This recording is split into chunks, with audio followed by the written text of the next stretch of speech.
कल जो Srisailam power plant में जो हादसा हुआ, जिसकी वजह से 9 लोगों की जान चली गई, उन 9 लोग जो कल उस हादसे में उनकी मौत हुई, इंतकाल हुआ, उसमें हैदराबाद पार्लिमानी हलक़े की रहने वाली हमारी एक काबिल इंजीनियर भी थी, मोहतरमा उज़्मा फ़ातिमा, जो वहाँ पर एक असिस्टेंट इंजीनियर का काम कर रही थी।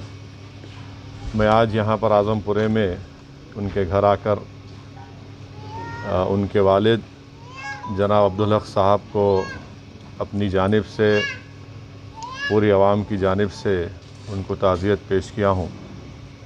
और यकीनन ये बड़ी गम की बात है कि कल जो श्रीशैलम पावर प्लांट में हादसा हुआ, उसमें 9 लोगों की जानें चले गए, एक डिविजनल इंजीनियर भी थे। मैं आज जनाब अब्दुल हक साहब जो मरहुमा के वालिद हैं, उज़्मा फ़ातिमा के, उनसे मुलाक़ात किया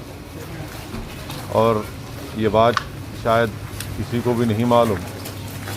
उनके वालिद साहब जनाब अब्दुल हक साहब ने और उनके भाई ने मुझे बताया है कि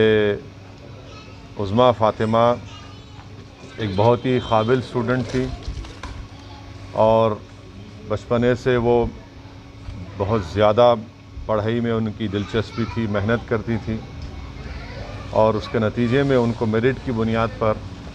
शहर हैदराबाद का जो सबसे बेहतरीन इंजीनियरिंग कॉलेज है CBIT में, उनको मेरिट में इलेक्ट्रॉनिक इंजीनियरिंग में उनको कोर्स करने का मौका मिला, एडमिशन मिला। और फिर उसके बाद उनको ये तेलंगाना जेनको में वो इम्तिहान लिखी, उसमें क्वालिफ़ाई हुई और वहाँ पर भी उनको मेरिट की बुनियाद पर ये असिस्टेंट इंजीनियर की उनको मुलाजमत मिली। उनके वालिद जनाब अब्दुल हक साहब ने मुझे ये भी बताया, माँ तो बाहर निकल चुकी थी एक टनल से, मगर वो दोबारा वापस आई क्योंकि बहुत कम लोगों को मालूम था कि किस टनल से उनको निकलना है। तो ये एक बड़ी बहादुरी का काम है कि उज़्मा फ़ातिमा ने वापस आकर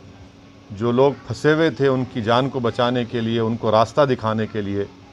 वो वापस आए। उस CCTV कैमरे में ये दिख रहा है साफ़ तौर से कि उज़्मा फ़ातिमा दोबारा वापस आकर जो लोग फंसे हुए थे उनको निकालने की पूरी कोशिश की।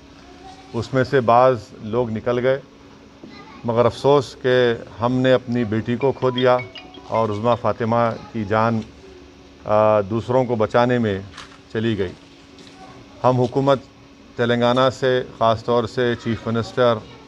जनाब के चंद्रशेखर राव साहब से इस बात का मुतालबा करते हैं कि जो हादसा हुआ उसकी पूरी तहक़ीक़ात होनी चाहिए और ताकि आइंदा इस तरह का हादसा ना हो। और साथ ही साथ हम उम्मीद करते हैं कि हुकूमत जल्द से जल्द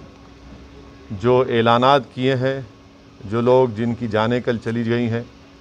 और उज़्मा फ़ातिमा के लिए चीफ़ मिनिस्टर चंद्रशेखर राव ने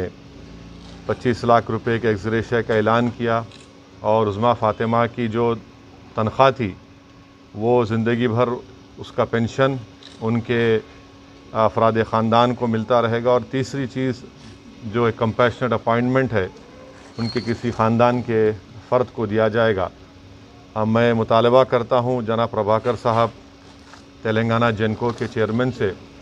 कि जल्द से जल्द ये जो ऐलानात हुकूमत की तरफ से किए गए हैं उसको रोबे अमल में लाएँ। और मैं अल्लाह से दुआ भी करता हूँ कि अल्लाह सुब्हानहू व तआला जनाब अब्दुल हक साहब को, उनके तमाम अफराद ख़ानदान को अल्लाह उनको सब्र दे, क्योंकि एक गरीब ख़ानदान में रहते हुए इस बच्ची ने बड़ी मेहनत की, मरहुमा ने, और मेहनत करके अपने बलबूते के ऊपर उन्होंने ये नौकरी हासिल की, इलेक्ट्रॉनिक इंजीनियरिंग किया हैदराबाद के मायनाज़ इंजीनियरिंग कॉलेज CBIT में मेरिट की बुनियाद पर। अल्लाह सुब्हानहू व तआला से मेरी दुआ है कि अल्लाह इनकी मरहुमा की मग़फ़िरत फ़रमाए और इनके अफराद ख़ानदान को सब्र जमील अता करे। और इंशाअल्लाह ताला ये बच्ची हम तमाम के लिए एक बहादुरी की मिसाल है कि कैसे वो अपनी ज़िम्मेदारी को, आग को देखते हुए उन्हें नहीं भूला और वापस जाकर अपने साथियों को बचाने के लिए अपनी जान को क़ुरबान कर दिया। अल्लाह इनकी मग़फ़िरत करे। और मैं ही पुरसा देने के लिए आज मरहुमा के घर को आया था। शुक्रिया।